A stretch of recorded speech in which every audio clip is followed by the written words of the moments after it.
اسرائیل قطر پر دوبارہ حملہ نہیں کرے گا، یہ آج کا وہ اہم بیان ہے جو امریکی صدر ٹرمپ کی جانب سے دیا گیا ہے۔ لیکن یہ بیان صرف ایسے ہی دے دیا گیا یا اس کے پیچھے ایک کہانی چھپی ہے؟ اس کے پیچھے جو کہانی چھپی ہے اس بارے میں عامر رضا سے بات کرتے ہیں۔ یا بھائی ڈونلڈ ٹرمپ کا بیان تو آ گیا، لیکن کیا واقعی اس کے پیچھے مسلم ملکوں کے اتحاد کی کوئی کہانی چھپی ہے؟ اور خوشی سے مر نہ جاتے اگر اعتبار ہوتا ہے۔ سیدھی بات یہ ہے کہ امریکہ جو ہے اصل میں یہی وہ باگر بلا ہے جو کہ مسلم دنیا پر ٹوٹ پڑا ہے، اور مسلم دنیا جو ہے آنکھیں بند کیے کبوتر کی طرح انتظار کر رہی تھی۔ کل ہونے والے اجلاس کے بعد سے امریکہ کے ہاتھ پاؤں پھول گئے ہیں، چاہے کچھ بھی ہو جائے۔ ایک طرف 51 اسٹیٹس ہیں جو کہ مسلم اسٹیٹس ہیں، اور ایک طرف اسرائیل ہے۔ اب اس معاملے کو لے کر کہ قطر پر دوبارہ حملہ نہیں کرے گا یا جو ہے امریکہ جو ہے اس کو سپورٹ نہیں کرے گا، اگر آپ اس خوش فہمی میں رہنا چاہتے ہیں کہ ڈونلڈ ٹرمپ سچ بول رہے ہیں تو ضرور رہیں۔ مجھے کسی قسم کی کوئی خوش فہمی اور غلط فہمی نہیں ہے۔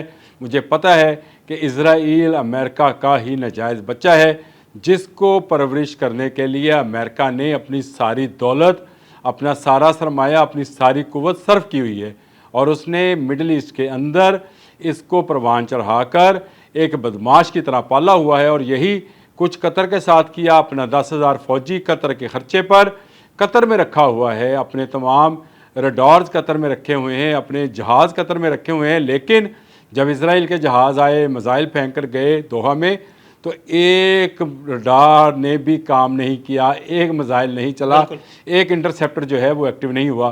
تو اس کا مطلب یہ تھا کہ آپ کی رضامندی کے ساتھ ہوا۔ اب ایک مگرمچھ کے آنسو ہیں جو وہ بہائے جا رہے ہیں۔ کبھی کہتے ہیں کہ نیتن یاہو نے جو ہے وہ مجھ سے پوچھا نہیں تھا۔ آج امریکن کچھ اخبارات نے اس خبر کی تردید بھی کی ہے، اور انہوں نے کہا ہے کہ تقریباً 5 گھنٹے پہلے جو ہے، یا اس طرح کا انہوں کو ٹائم فریم دیا ہے کہ اس میں بتایا گیا تھا ڈونلڈ ٹرمپ کو کہ ہم قطر پر حملہ کرنے جا رہے ہیں۔ کیونکہ وہاں پر حماس کے لوگوں کے ساتھ جو میٹنگ طے تھی وہ امریکنز کی تھی، اور اگر امریکہ کو نہ بتایا جاتا، یہ 5 گھنٹے سے زیادہ کا وقت ہے، میرا حال 50 گھنٹے شاید کچھ اس طرح کا ہے، 2-2.5 دن کا فرق ہے، اس میں اگر نہ بتایا جاتا تو امریکنز کی جان بھی جا سکتی تھی۔ اس لیے اسرائیل نے نہ صرف جو ہے امریکہ کو بتایا، بلکہ اس ٹائم کے اندر آپ نکال لیجیے، آپ اکثر جہازوں کے اوپر کرتے رہتے ہیں، کوئی امریکن پلین مڈل ایسٹ کی فضا میں نہیں تھا۔ اور یہ اس کی بڑی وجہ یہ تھی کہ ان کو پتہ تھا کہ اسرائیل سے جہازوں نے آنا ہے، میزائل گرانے ہیں اور گرا کر چلے جانا ہے۔ دیکھیں، جو امن مذاکرات ہونے تھے، جو امن مذاکرات سے کوئی ایسا پہلو نکلتا جس سے غزہ کے لوگوں پر چھائی اور ٹوٹی ہوئی قیامت جو ہے اس میں کچھ کمی آتی، اس کو سبوتاج کرنے کے لیے امریکہ نے چال چلی، اسرائیل کو آگے کیا۔ اسرائیل نے حماس کے لیڈران کا نام لے کر حملہ کیا، اور وہ حملہ جو ہے وہ اتنا کارگر ثابت ہوا کہ آج مذاکرات کا کوئی نام لیوا نہیں ہے۔ کل ہم نے جو اسلامی ممالک کی میٹنگز دیکھی، اس میں بھی یہ بات کہی گئی اور ببانگ دوحل کہی گئی کہ ان مذاکرات کو جو دوحہ قطر میں ہونے تھے ان کو سبوتاج کرنے کے لیے ہی یہ سارا پلان تھا، اور اس پلان میں کسی حد تک امریکہ جو ہے کامیاب ہو گیا۔ اب اسلامی ممالک کا فرض بنتا ہے کہ جس اتحاد کا مظاہرہ انہوں نے ایک روز قبل کیا ہے، یعنی 15 سپتمبر کو، اسی اتحاد کے ساتھ، اسی یکجہتی کے ساتھ، اسی یگانگت کے ساتھ ان تمام باتوں کو جو فلور آف دا ہاؤس تمام لیڈران نے کہیں، سب نے اچھی بات کہی ہے۔ ترکی والوں نے کہا کہ ہماری دفاعی ٹیکنالوجی کو ایک ہونا چاہیے، پاکستان نے کہا، پاکستان کے وزیر اعظم نے تو آیت پڑھی کہ اللہ کی رسی کو مضبوطی سے تھام لو۔ تو بہت سارے ممالک کے بہت سارے لیڈران نے بہت اچھی باتیں کی ہیں، لیکن اصل مسئلہ یہ ہے کہ اس وقت ایک ہونے کی ضرورت ہے۔ ایک نہیں ہوں گے تو کل قطر کی باری تھی، پھر کبھی ایران کی باری ہوگی، کبھی پاکستان کی، کبھی ترکی کی، کسی ایک ملک کے لیے بھی نجات نہیں ہوگی اسرائیل کے ہاتھوں۔ اور اسرائیل اس پلان کو لے کر، گریٹر اسرائیل کے پلان کو لے کر چل رہا ہے۔ نیتن یاہو دوسرا نریندر مودی ہے، ان کی جارحانہ پالیسی جاری رہے گی، ان کو جنگ مئی جیسا جواب دینا ہی بنتا ہے۔ اور میرا خیال ہے کہ امریکہ کا یہ بیان کہ آئندہ قطر پر حملہ نہیں ہوگا، یہ صرف دوبارہ کبوتر سے جو جاگ پڑا ہے اور جس کا خدشہ ہے کہ یہ جلد عقاب بن جائے گا یہ کبوتر، اس کو کہا جا رہا ہے کہ آنکھیں بند کرو، لمبی تان کر سونے کے کموڈ اور سونے کے دروازوں اور سونے کے کپوں میں چائے پیو، تمہیں کچھ نہیں کہا جائے گا حضور، کبھی رکا نہیں جائے گا۔